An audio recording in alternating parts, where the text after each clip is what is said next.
Street Diamond, 19h, 22h sur Radio RGB avec Mac Parot et la team Street Diamond. Vous êtes bien sur Street Diamond, 19h, 22h sur Radio RGB.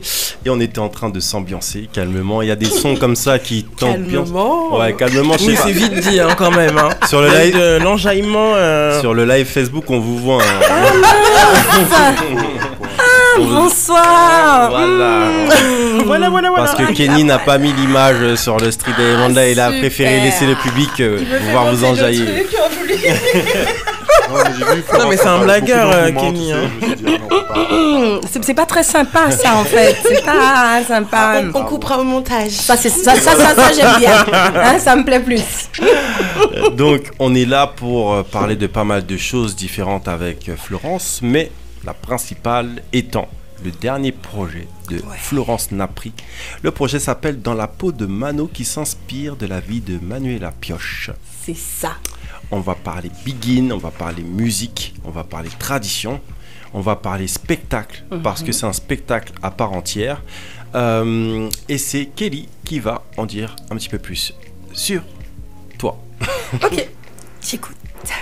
Auteur, compositrice, interprète, productrice, direction artistique depuis peu. Florence Napri se nourrit d'un appétit musical depuis l'âge de 8 ans au sein de la chorale du Caribbean Children's Choir.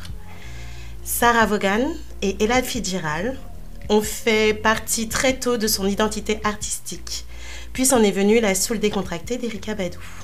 Ses inspirations s'enrichissent et promettent une valeur novatrice de la scène caribéenne.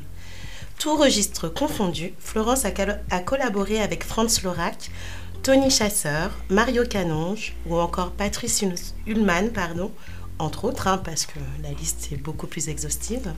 Ça, c'est clair. Cette passion se concrétise par la sortie de son album Fun Con, salué de tous. Tu es depuis à l'initiative d'un projet original, Dans la peau de Mano, sous la direction musicale de Stéphane Castry, avec Alain Verspan à la scénographie, sa fille Anaïs à la conception esthétique et Muriel Jacques-Crétide à la création des tenues de scène, qui est entre autres aussi la créatrice de Sanouillé. Sanouillé, dont je porte en plus, un sweat à capuche ce soir. Attention. C'est donc une mise en scène novatrice qui met en lumière Manuela Pioche, née en 1932, décédée en 1970, une chanteuse de begin dont on connaît souvent certains morceaux, mais dont le nom échappe à beaucoup. C'est en toute humanité que Florence est inspirée de sa vie afin de dresser des thématiques qui résonnent encore en 2019. Un véritable défi artistique qui met en scène une batterie, deux violoncelles, une basse, une voix, afin de faire revivre Manuela Pioche, tel un dévore de mémoire qui se doit d'être honoré au vu de ses multiples combats. En attendant le 22 novembre, date de la représentation à Paris, il était indispensable de passer par Street D pour en savoir davantage. Mais tu es sûre de vouloir en savoir plus? Tu as déjà pratiquement tout dit. Je suis sûre que tu as encore des petits secrets pour nous. Bravo. On s'autocongratule. Mais c'est très bien. On apprend absolument à s'aimer nous-mêmes. Voilà. Donc, comme elle a dit, le 22 novembre, donc, est-ce que tu peux nous dire où ça se passera? Ça sera au Bal Blomet, 33 rue Blomet, dans le 15e à Paris. Et c'est une salle très intéressante dans le sens où avant, elle s'appelait Bal Nègre. Oui. Et on y retrouvait, la Begin, il y a eu des temps extraordinaires. Il y a eu Alain Jean-Marie qui est passé par là, par exemple. Robert Mavunzi, Ali Irva, ils ont joué là-bas. Et c'est d'autant plus intéressant, je trouve, que ces hommes-là ont également travaillé avec Manuela Pioche quand ils étaient tous en Guadeloupe ensemble, et que eux ont traversé l'océan, ils ont participé à l'éclosion de la Begin et à sa valorisation outre-mer, pour le coup. À Paris, c'était l'outre-mer, depuis chez nous. Et elle est restée là-bas, Manuela Pioche. Et j'ai cru comprendre qu'elle a souffert de cette espèce d'éloignement de ceux qui rayonnaient, alors qu'elle avait l'impression de stagner. Et c'est un petit peu comme si, moi, dans mon cheminement, je l'emmène sur une scène qu'elle aurait peut-être aimé fouler avec ses collègues de l'époque. Peut-être que j'invente ce que je veux aussi, mais en tant qu'artiste, il paraît que j'ai le droit. Qu'est-ce qui t'a donné envie de rendre hommage à Manuela Pioche? Le départ du cheminement, c'est qu'il fallait faire un deuxième album. Alors, quand tu as fait un premier album, que le temps est passé, tout ça, les gens te demandent le deuxième, tu sais bien que si tu ne te mets pas en mouvement vite, on t'oublie. Bon, qu'est-ce que je vais faire? Je sais pas, tu es prête à faire autre chose. Hein? Et donc, je me dis, à la facilité voudrait que je fasse un album de reprise. Alors, qu'est-ce que je vais reprendre? J'aime la Biguine. Ah, allons chercher du côté de la Biguine. Puis j'écoute plein de choses. Et je tombe sur un morceau qui dit « Le jour de Noël, c'est joue à la bodée, moins bois, moins sous, moins tombé en caniveau, mais chérie, sous content moins, ou pesserez moins d'un bras. » Mais c'est une dame qui chante. Et c'est dans les années 60. Donc la dame est en train de revendiquer à la fois qu'elle boit, mais que quand même elle a besoin d'amour, elle y a droit, et qu'en plus elle prend des coups. Je trouve que dans un tout petit texte là, ça fait beaucoup de choses.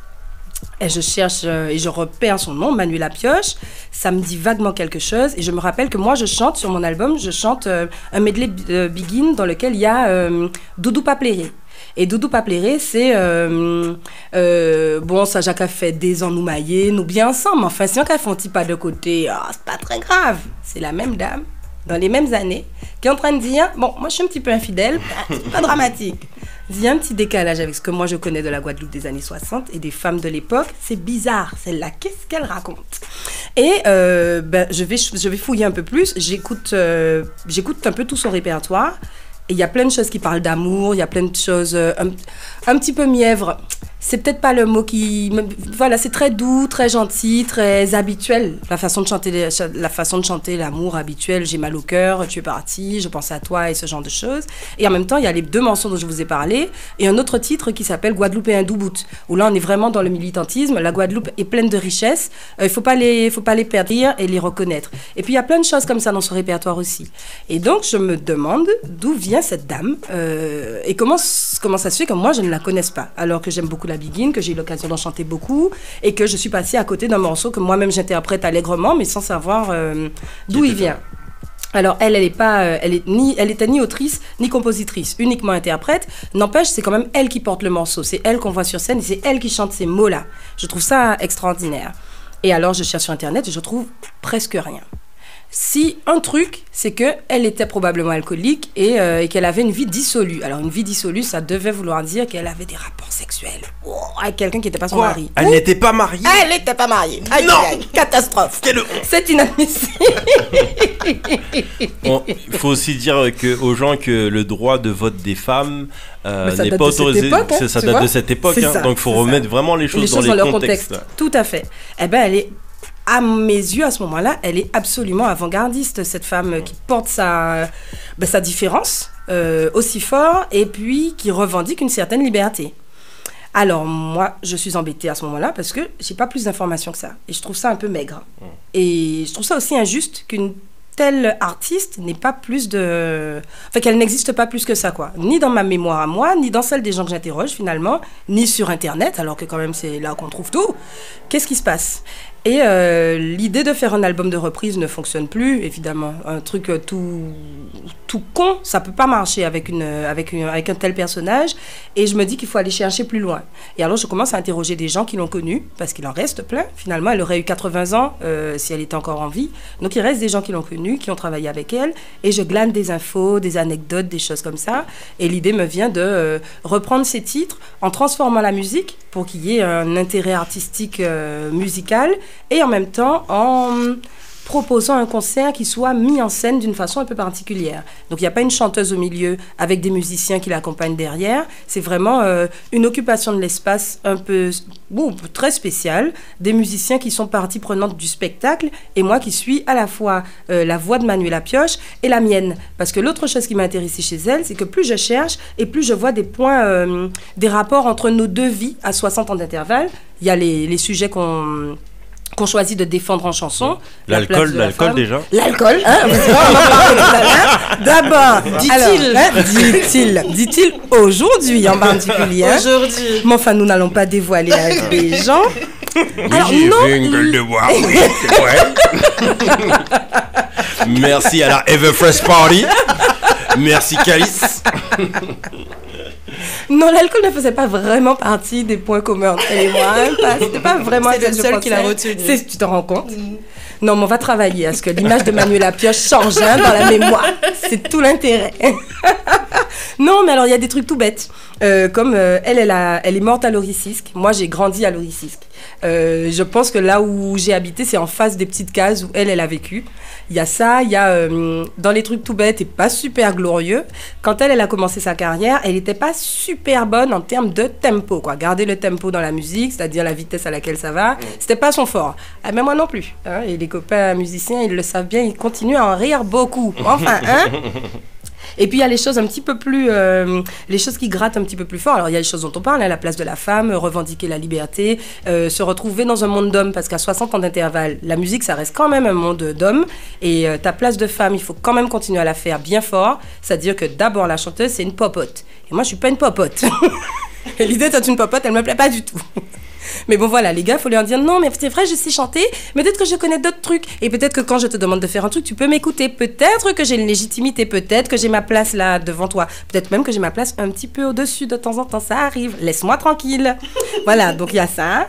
Et donc je suis sensible à ce qu'elle a fait, elle, parce que c'est certainement grâce à des femmes qui étaient là à son époque que nous, filles, on peut chanter aujourd'hui. Je trouve ça important de le reconnaître. Et puis, qu'est-ce qu'il y a d'autre? Ah ben oui, elle a subi la violence de ses amants et de ses compagnons, cette dame, probablement parce qu'elle était trop libre et qu'on sait que ça fait encore très très mal, ça. Et ça fait partie des choses qui, moi, me touchent, parce que on en est à combien, là? 122, 123 féminicides, là, depuis le début de l'année? En 11 mois, enfin, franchement, en France? Mais non. Donc, il y a encore des choses à dire... à propos de toutes ces catastrophes et de tout ce qui l'a touché, tous les malheurs qui l'ont touché elle et qui ne l'ont pas empêché pour autant de briller comme elle l'a fait. Tu as été touchée de près ou de loin par rapport à la violence conjugale. Tu as rencontré des gens, des amis, une amie ou autre qui a déjà vécu ça? J'aurais tellement aimé pouvoir te dire une amie. Mais c'est-à-dire que chaque fois qu'on met ce sujet-là sur le tapis, il y a plein de gens qui te disent « Ah, ben moi aussi ». Ah ben ma voisine, ma cousine, ma soeur, moi. Ça arrive tout le temps. Je ne sais pas d'où ça vient, ce truc. Alors, c'est pas propre à la Guadeloupe. Heureusement. Mais enfin, en Guadeloupe encore, il y a plein de femmes qui se font taper dessus par leurs hommes, qui n'acceptent pas leur choix de vie, qui n'acceptent pas qu'elle les quitte, qui n'acceptent pas qu'elle n'ait pas envie de rester cloîtrée dans une maison. Enfin, c'est plutôt insensé, en fait. Je cherche des raisons, mais il n'y en a pas. Il n'y a pas de raison de taper sur quelqu'un. Je sais que ça arrive aux hommes aussi. On ne parle pas de vous parce que ça arrive un peu moins, mais ça arrive aux hommes aussi. Et ce n'est pas plus admissible, évidemment. Mais oui, c'est des choses qu'on connaît toutes, de près ou de loin. Ouais, encore. Et malheureusement, moi, étant homme, j'ai été touché de près par ça. Hein, et forcément, quand tu prends la peine de discuter avec des femmes, ben forcément, tu vas encore connaître encore plus de cas. Et je tiens aussi à préciser, tu as parlé des hommes, parce qu'il y a certains hommes qu'on entend des fois qui s'incrustent dans ce débat. Et viennent dire oui, mais les hommes aussi. Mais en fait, gars, on parle pas des hommes là. On parle des femmes. Non, pour le coup, on parle des femmes parce que c'est tellement répandu et tellement. En fait, c'est comme si c'était admissible, ça. C'est ça. Le fait que ça arrive à des hommes, ça reste marginal comme expérience. Heureusement, hein, je suis désolée pour ceux à qui ça arrive parce que c'est terrible. C'est vraiment terrible. Ça reste marginal. Et c'est quelque chose qui est tellement répandu chez les femmes et quelles que soient leurs conditions financières, comment on appelle ça, leur éducation, etc., etc. Ça arrive à n'importe quel genre de femme, mais comme si ça fait partie des choses évidentes, normales, logiques, acceptables, quoi. Oui, c'est intégré, oui. On en fait des blagues. Non, on ne peut plus blaguer avec ça. C'est plus possible. C'est clair. Au 16 octobre, on était à 121 féminicides en France, donc peut-être qu'il y en a eu d'autres entre-temps. C'est juste un chiffre énorme et incroyable. C'est incroyable. En 2019, je crois, si je ne m'abuse, qu'il n'y a pas de femmes voilées qui fait partie de ces féminicides. Comme quoi, hein. Donc ça, c'est juste une petite pichenette dédicace. C'est beau ça aussi. Eh ben on pichenette très très fort parce qu'il faut pas. Je comprends pas cette fois. Si, on comprend très bien cette envie de décentrer les débats là. Mais vas-y. Mais il y a peut-être pas de femmes bien voilées dans les débats, mais il y a quand même des femmes voilées qui se font malmener dans la rue, juste parce qu'elles sont des femmes et qu'elles portent un voile. Ce qui est encore pire que la liberté, s'il vous plaît. 2019, 2020, la liberté, ça devrait être un acquis. Je comprends pas qu'on en parle, quoi. Et ça démontre quand même que ce soit dans l'espace public ou dans l'espace privé. Ou dans l'espace privé, en fait, les femmes sont constamment violentées et malmenées, peu importe ce qu'elles portent. Exactement. On dit pas liberté, égalité, fraternité. Je sais pas où. Moi j'ai cru entendre ça un jour, mais bon. J'ai entendu dans le fond, poil à gratter. C'est ça, plutôt, ouais. C'est ça. Donc, pour en revenir dans la peau de Mano, ce spectacle que tu fais en l'honneur, en hommage à Manuela Pioche, où tu pars de la réalité.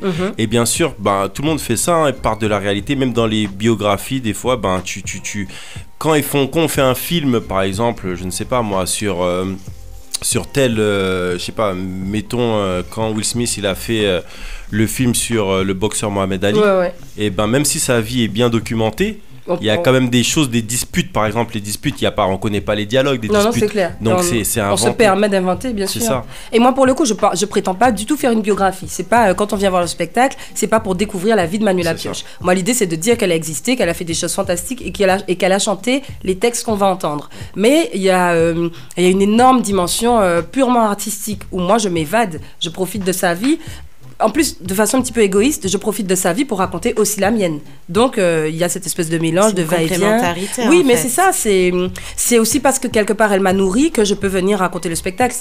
Oui, je viens dire, voilà qui je suis par rapport à Manuela Pioche, quelque part. Mais quelque part, c'est super beau parce qu'elle t'a tellement inspiré que tu t'es reconnue en elle et c'est comme si c'était deux copines. C'est le moins qu'on puisse dire, qui font la représentation ensemble. C'est ça. L'idée, c'est vraiment ça. C'est une espèce de dialogue, de va-et-vient constant entre elle et moi, entre ce que je m'imagine d'elle et même ce que je m'imagine de moi, ce que je rêve de moi, ce dont j'ai envie, ce que j'ai envie de proposer, de donner, et puis là où j'ai envie d'aller, quoi.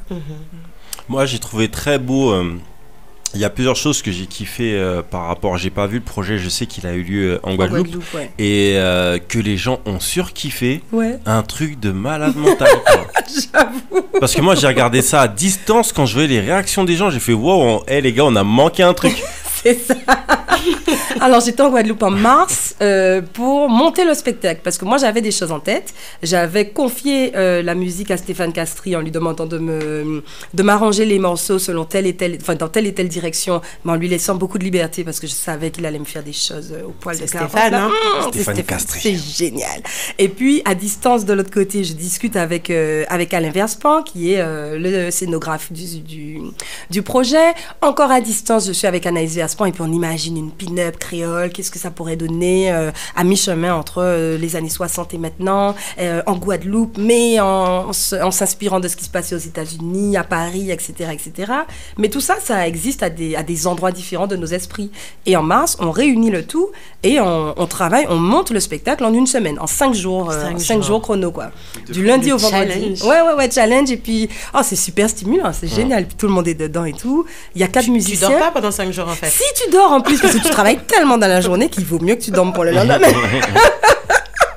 Donc j'ai 2 violoncellistes, un batteur et un bassiste pour jouer ce qui est au départ de la begin, quoi. Donc c'est déjà là on a une autre couleur, on a vraiment un autre univers, c'est très élégant et en même temps il faut rappeler tout ce qui est dansant et chaud, quoi, quand même, parce que Manuela Pioche c'était une femme pleine de vie, super généreuse et tout. On n'est pas dans le pathos. On parle de choses très très dures, mais elle n'est pas dans le pathos. Elle rigole, elle donne tout ce qu'elle n'a pas, elle donne tout le temps. Donc il faut qu'on retrouve ça et en même temps j'ai envie de cette espèce de touche d'élégance et cette grosse cassure avec la musique de l'époque, et pour autant je veux qu'on s'y retrouve. Les textes, j'y touche pratiquement pas parce que je trouve ça important d'entendre sa voix et d'entendre ce qu'elle disait elle. Ces mots. Ouais, vraiment. Et en même temps je rajoute de temps en temps, je me permets de rajouter de temps en temps les miens parce que toujours dans cette optique de dialogue. Et puis on monte ce spectacle-là. Sur 4 jours, on joue à l'Archipel à Basse-Terre. Alors, ceux qui savent, Basse-Terre, c'est loin, hein, même si tu habites à 2 pas, Basse-Terre, c'est loin. Donc, il y a le petit doute, est-ce qu'il y aura des gens, tout ça. Bon, 3 jours avant la prestation, la salle est blindée, c'est bon. Dit-elle, c'est bon, la fille de Laurie Sisk, là. C'est ça, exactement. Mais alors, je suis super fière. Je fais mon petit machin, toute seule comme une grande. C'est mon premier projet que je porte toute seule, vraiment. Je suis contente. Et effectivement, on a... C'est comme si on avait fait un brouillon. C'est un premier jet. Et moi, j'avais besoin du retour des spectateurs pour savoir comment est-ce qu'on améliore ce qu'on a fait. Et donc, on leur donne des questionnaires à la sortie. Qu'est-ce que vous avez aimé? Qu'est-ce que vous n'avez pas aimé? Qu'est-ce qu'il faudrait rajouter, enlever, etc., etc. Et je pense que sur les 50-60 retours qui sont revenus, je suis pas sûre qu'il y ait eu une critique négative, quoi. Qu'est-ce que vous n'avez pas aimé? C'était trop court. Ah ben ok, on va allonger. Donc normalement, le 22 novembre, on voit une version améliorée de ce qu'on a fait en Guadeloupe le 16 mars dernier. Cette version-là, elle durait combien de temps? Elle durait 1h05. Donc 1h05. C'était trop court, c'était beaucoup trop court. C'est vrai que c'est passé super vite. En tout cas, nous sur scène, on l'a vu passer très très vite. Et puis là, j'ai fait en sorte de... je me suis permis de rajouter des titres, de gonfler l'histoire, de raconter d'autres choses, toujours en restant sur un temps de spectacle, quoi, 1h20, 1h30. Et puis comme on aime bien les challenges, quelques jours avant la prestation du 22 novembre au Bal Blomé, on va monter tout ça... au poil de carotte, encore. Et la première prestation, quels étaient vos sentiments, vous? Parce que c'est un projet qui a été concrétisé pour le coup. Oui, ils sont multiples. Hein. Alors, il y a... je pense que stress, c'est pas suffisant comme mot, quoi. Il y a une grosse excitation. Et puis, il y a quand même plein de challenges dans ça. Parce que là, je me retrouve à faire la comédienne... Mais t'avais déjà fait la comédienne. J'ai déjà fait la comédienne, j'ai fait des comédies musicales et puis j'étais une sorcière exécrable il y a 2 ans encore. T'adorais dans ce rôle. Superbe. Mais moi aussi j'adorais. Mais là, c'était relativement facile. Excuse-moi, je te coupe, mais quand tu la connais dans la vie, elle est tellement adorable. Donc, la voir en sorcière exécrable, c'est juste jouissif, quoi. Mais pour moi aussi, ça l'était. Mais là, c'est relativement facile parce qu'il y a beaucoup de rire. Tu provoques du rire, c'est vraiment de la pure comédie. C'est drôle. Et ça ne te demande pas d'aller trop profondément en toi. En revanche, dans la peau de Mano, il a fallu que j'aille chercher des choses bien plus loin. Et ça, c'est pas facile. Et en plus, j'aime pas trop ça. Aller gratter au fond, j'aime pas ça. Mais tu peux pas prétendre faire un spectacle pareil et tu vas pas gratter, c'est pas possible. Donc tant qu'à faire, en plus c'est toi qui l'as choisi, donc je vois pas comment tu recules. Puis là, je me suis mis des challenges supplémentaires pour le 22. Je sais pas encore comment je vais m'en sortir. Enfin, c'est pas grave. L'idée, c'est de grandir. On avance. Et donc, il y a cette excitation. Il y a beaucoup de fierté parce qu'il y a tellement de gens que tu aimes et que tu connais dans la salle que, quels que soient les résultats, ça fait déjà « Waouh, génial! Oh, super! » Bon, à la fin, j'ai pleuré, évidemment. J'avais des copines, on fait des gros câlins. C'était super, je suis trop fière de toi et tout. Et puis, voilà. Et maintenant, c'est la détermination. Il faut qu'on aille encore plus loin avec ce projet-là. Qu'on aille très, très, très, très loin. C'est l'objectif. C'est un truc de fou parce que, encore une fois, je voyais les gens dithyrambiques sur la toile par rapport à ce projet. Et déjà, il y a une chose qui touche tout premièrement, en première intention, en tout cas, premièrement sur ce projet, c'est l'aspect visuel. Ouais. Et l'aspect visuel, en fait, quand il arrive, quand tu le prends, il est juste énorme, quoi. Il est juste énorme.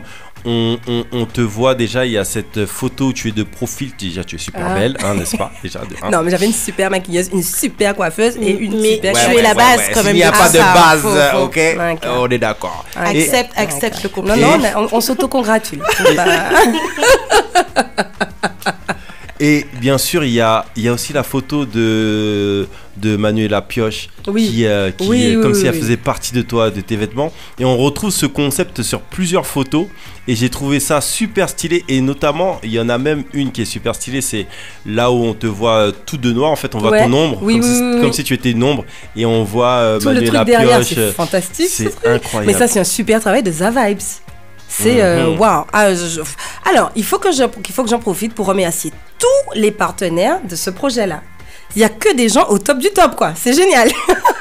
Non, mais autant bien s'entourer maintenant. Ah non, mais vraiment. Alors, moi, je sais pas tout faire. J'ai plein d'idées super, mais je sais pas les mettre en pratique. La musique, je suis musicienne, certes, mais pour arriver à faire ce que j'avais en tête, là, Stéphane Castries, parfait, génial.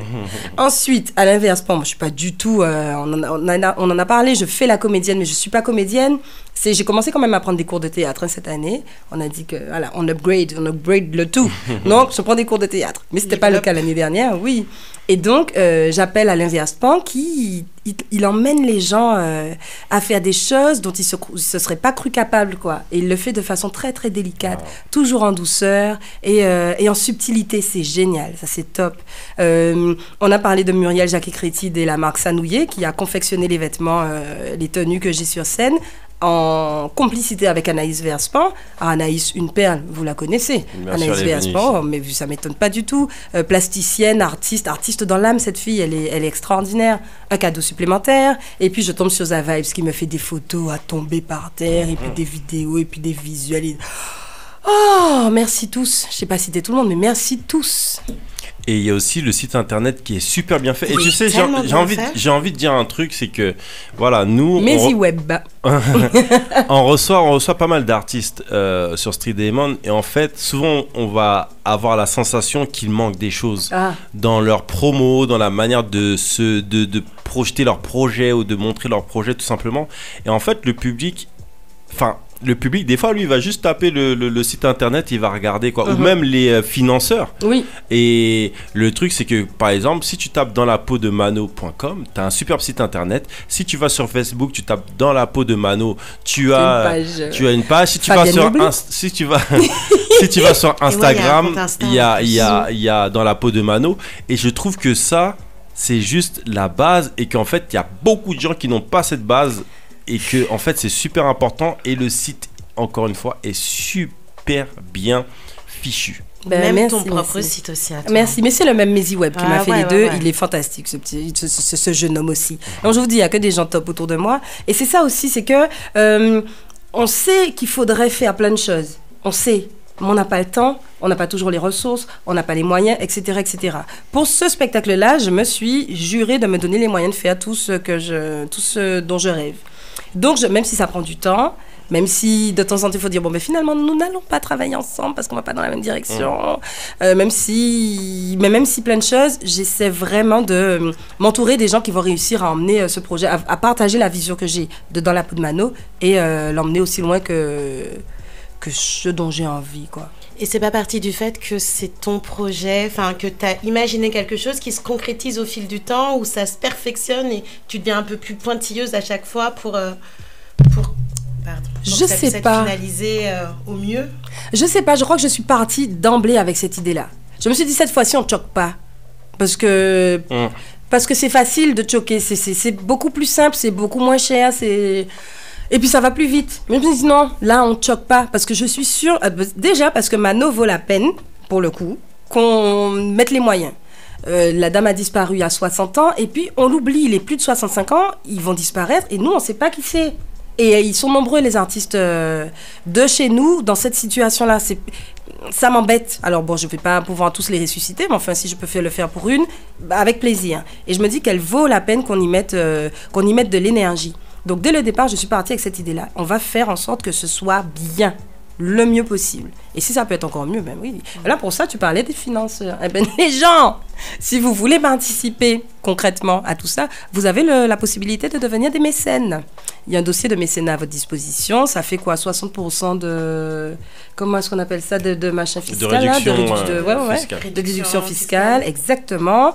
Et puis vous donnez ce que vous pouvez. C'est pas la peine d'attendre d'être une entreprise, un truc bien établi pour participer à l'essor de la culture. Alors vous me donnez à moi, vous donnez à n'importe quel autre projet en fait. Mais je pense que c'est bien qu'on puisse compter sur les gens de façon concrète parce que ça leur permet à eux, c'est ce que j'espère en tout cas, de s'approprier ce travail culturel quoi, qu'on est censé quand même tous fournir à mon avis. C'est super important et là du coup pour la Begin déjà ça permet aux personnes, le fait que ce soit vraiment un spectacle, ça permet à des non-initiés à la Begin de s'approprier aussi... de s'approprier une musique qu'ils ne connaissent peut-être pas, ou qu'ils n'apprécient pas, ou qu'ils n'auraient pas écouté, etc. En même temps de connaître... Voilà, exactement. En même temps de connaître un personnage dont ils n'auraient peut-être jamais entendu parler autrement. À la première, il y avait beaucoup d'enfants. Il y avait le mien, il avait 4 ans et demi à l'époque, il y avait sa petite cousine, son grand cousin de 9 ans, les copains d'un tel, et puis tu te dis, bon, les enfants quand même. Mais ils étaient tous ravis.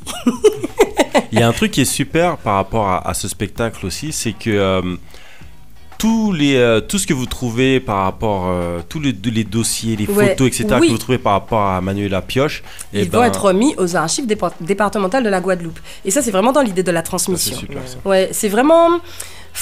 Je sais pas comment je peux dire ça. C'est comme si j'aimerais que ce projet-là me dépasse. C'est pas juste moi qui fais mon truc et mon kiff et tout ça. J'aimerais vraiment que ça ait un sens en Guadeloupe, pour la Guadeloupe et au-delà. Parce que la Guadeloupe fait suffisamment partie du monde pour que ça puisse rayonner un petit peu autour et puis au-delà. Et donc, Manuela Pioche, pilier en Guadeloupe, on laisse des traces musicales, culturelles, historiques, patrimoniales. Les gens se les approprient, les gens en parlent et les gens s'en nourrissent, quoi. Moi, j'ai l'impression que ça, c'est des choses dont on n'a pas beaucoup de héros, mais elle, je crois que c'est une de nos héroïnes. Il faut qu'on la... Je crois qu'il faut qu'on la vive comme ça. Et donc, on transmet. Et j'aimerais bien que tout ce que je pourrais récupérer, moi, tout ce que j'ai déjà pu récupérer comme témoignage, comme objet, les disques, éventuellement des photos, des vidéos, des choses comme ça. Puis je lance l'appel encore, s'il y en a qui en ont. On récupère et on les donne aux archives départementales de la Guadeloupe, à la bibliothèque Lameka. Comme ça, quand les gens ont envie de se documenter et qu'ils voient que sur Internet, il y a 4 lignes sur Manuela Pioche, on va chercher aux archives. On a de quoi... on a des choses tangible, quoi. On a des choses à lire, on a des choses à entendre, on a des choses à écouter, on a des choses à voir et je crois que ça lui donne encore une dimension autre à Manuela Pioche, mais aussi à tous ceux qui ont travaillé avec elle, à toute cette époque et à cette Guadeloupe rayonnante. J'aimerais aussi terminer cette interview par le fait que la prochaine étape, c'est quoi? C'est le film. En attendant le film, on va voir pour l'album, c'est ça? Non, mais il y a 50 000 étapes en plus. Alors, attends, dans l'ordre, il y a une expo photo qui est en train de se monter. Elle est destinée à être itinérante et qui devrait mélanger l'époque de Manuela Pioche. Alors, il y a tellement peu de photos et de choses sur elle que je ne peux pas faire une expo qui la concerne uniquement elle. Donc, ce serait toute l'époque où elle a vécu et tant sur tant en ce qui concerne la musique que sur la société guadeloupéenne de l'époque. Et puis, on la mettrait en parallèle avec l'époque actuelle. Donc, vraiment, une expo photo en regard années 60 et années 2020, exactement. L'album, effectivement, avec tous les titres réarrangés pour le spectacle Dans la peau de Mano, qu'on va probablement enregistrer d'ici le milieu de l'année 2020. C'est ce que j'espère. Il y a ça. Si on pouvait avoir un livre qui récupère tout ce dont on parle là, ce serait merveilleux, mais enfin chaque chose en son temps. Et entre-temps, il y a des médiations, parce que je parlais de transmission tout à l'heure, et j'aimerais aussi aller dans ce sens-là, des médiations scolaires et des médiations à destination des personnes âgées qui vont se rappeler une époque qui a peut-être été très très belle pour eux, en tout cas qui pourrait leur faire du bien, et les personnes en situation d'addiction. J'aimerais bien en plus qu'on se concentre beaucoup sur les femmes, parce que les femmes qui souffrent d'addiction, elles souffrent en plus, un peu plus que les hommes, du regard de la société. Y a la culpabilité, t'as ta propre culpabilité d'être tombé dans un truc et de ne pas t'en sortir, et puis ces gens-là qui te regardent avec un regard encore plus accusateur, sans forcément proposer de solution, c'est comme si on est condamné d'emblée, et puis je ne sais pas comment on peut s'en sortir dans ces circonstances-là. Et je crois que si on arrive à emmener le sujet à faire parler, ou au moins à en parler, aux jeunes d'abord, et aux personnes qui en souffrent au moment où elles en souffrent, ça peut-être leur permettre d'envisager des solutions, de se rapprocher des organismes qui sont en mesure de les aider, de les accompagner, etc., et d'en sauver 2-3, ce serait fantastique. Un chouette projet. Un très très beau projet que franchement... Street Diamond, on est obligé d'accompagner ça. On est obligé d'accompagner, je sais pas par quel moyen on va faire tout ce qui... déjà là, ça c'est de l'accompagnement concret. Merci beaucoup de me permettre d'en parler ici. Voyons si ça ramène du public. Voyons si ça éveille des gens à la vie de Manuela Pioche et si ça réveille des intérêts. En tout cas, moi je suis ravie. Vous êtes la première de la tournée promo en plus. On est là. Ça commence fort, je suis contente. Non, mais franchement, franchement, c'est un très très beau projet. Merci. Ça fait, on est dans l'histoire aussi des femmes, on est dans l'histoire de la Guadeloupe, on est dans l'histoire avec un grand H, on est dans plein de choses, on est dans le culturel pur et dur, on est dans la Begin, on est dans...